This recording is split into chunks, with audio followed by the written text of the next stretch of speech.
Hi అండి, అందరికీ నమస్కారం. మీరు ఎంతగానో ఆదరిస్తున్న ఫుడ్ ఛానల్ ఫ్యామిలీ వంటకి స్వాగతం. ఈరోజు ఒక సింపుల్ టేస్టీ రెసిపీతో మీ ముందుకు వచ్చానండి.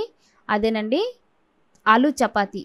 చాలా సింపుల్ అండి, చాలా బాగా టేస్టీగా ఉంటుంది. నేను చేసే ఈ పద్ధతిలో కనుక ఒకసారి ట్రై చేసి చూడండి, చాలా టేస్టీగా ఉంటుంది. వేరే కర్రీని ఏది లేకపోయినా సరే మన ఇంట్లో ఉండే రోటి పచ్చళ్ళతోనైనా సర్వ్ చేసుకుంటే చాలా టేస్టీగా ఉంటుంది. మరి ఇంకెందుకండి ఆలస్యం, వీడియోలోకి వెళ్ళే ముందు ఇంకా నా ఛానల్ ఎవరైనా సబ్స్క్రైబ్ చేసుకోకపోతే సబ్స్క్రైబ్ చేసుకోండి. వీడియోని చివరి వరకు చూడండి. రండి వీడియోలోకి వెళ్ళిపోదాం.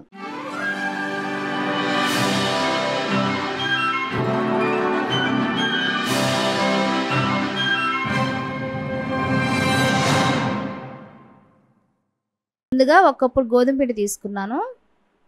ఇందులోనికి 1/2 టీ స్పూన్ సాల్ట్ తీసుకోవాలి. ఎందుకంటే స్టఫింగ్లో మనం సాల్ట్ వేస్తాం కాబట్టి తక్కువే తీసుకోవాలి. ఇప్పుడు ఇందులోనికి ఒక గిన్నె ఆయిల్ కూడా వేసుకోవాలి, ఎందుకంటే చపాతీలు సాఫ్ట్గా మెత్తగా వస్తాయి. ఇప్పుడు ఆయిల్ సాల్ట్ మొత్తం కలిసేలా పిండికి పట్టించాలి.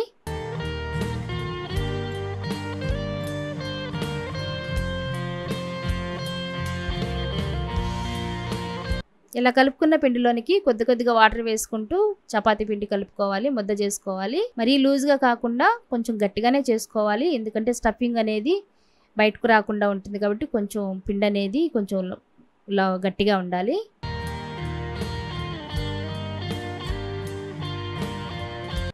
ఈ విధంగా చపాతీ పిండిని కలుపుకోవాలి. ఇలా ఉంటే సరిపోతుందండి గట్టిగా. ఇప్పుడు మూత పెట్టి అరగంట నానబెట్టుకోవాలి. పిండి నానేలోపు స్టఫింగ్కి బంగాళదుంపలు ఉడకబెట్టుకుందాం అండి. చూడండి, ఇక్కడ బంగాళదుంపలు ఉడకబెట్టుకుంటున్నాను.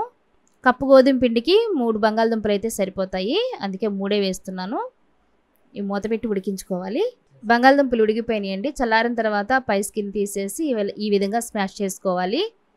మెత్తగా ఎక్కడ కూడా గట్టిగా తగలకుండా మెత్తగా స్మాష్ చేసుకోవాలి. అప్పుడే చపాతీ అనేది సాఫ్ట్గా వస్తాయి.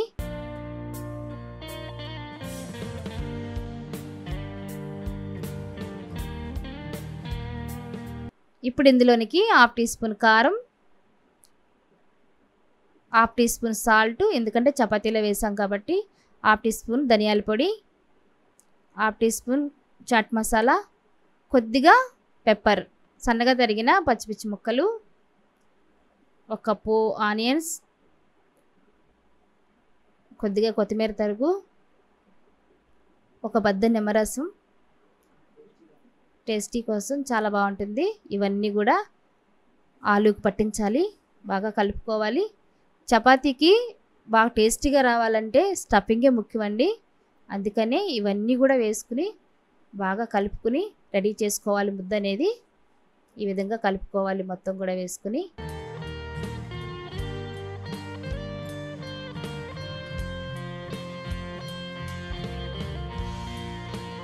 ఈ విధంగా ముద్దలు చేసుకోవాలి. స్టఫింగ్ కోసం అరగంట సేపు నానబెట్టిన చపాతీ పిండిని తీసుకుని ఇది ఒకసారి అటు ఇటు కదుపుకొని ఒక పెద్ద సైజు ఉండల్లాగా చేసుకోవాలి. స్టఫింగ్ పెట్టుకోవాలి కాబట్టి కొంచెం పిండి ఎక్కువగానే తీసుకోవాలి.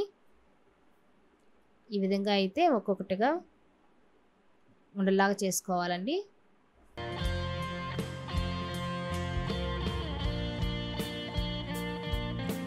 ఈ విధంగా ఉండలుగా చేసి పెట్టుకోవాలి.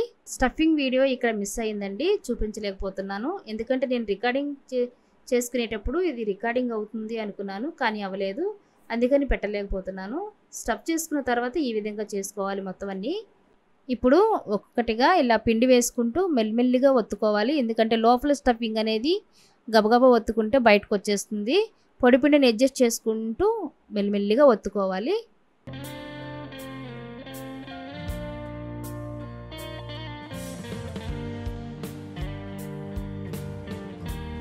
ఈ చపాతీలు అనేవి మరీ పలచగా కాకుండా మరీ మందంగా కాకుండా ఈ సైజులో చేసుకుంటే సరిపోతుందండి. ఈ విధంగా చపాతీలు మొత్తం చేసుకోవాలండి. స్టఫింగ్ పెట్టిన మొత్తం కూడా ఈ విధంగానే చేసుకోవాలి. చూసారు కదా, స్టఫింగ్ అనేది బయటకు వచ్చేస్తున్నప్పుడు పొడిపిండి అడ్జస్ట్ చేసుకుంటూ చేసుకోవాలి, నిదానంగా ఒత్తుకుంటూ చేసుకోవాలండి.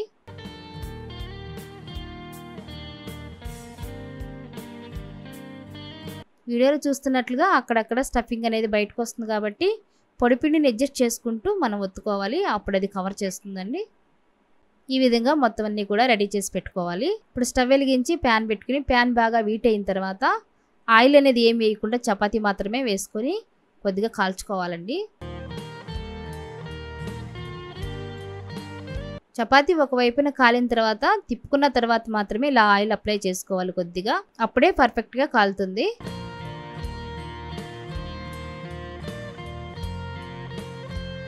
ఈ విధంగా రెండు వైపులా కూడా నూనెను అప్లై చేసుకుని ఈ విధంగా కాల్చుకోవాలి.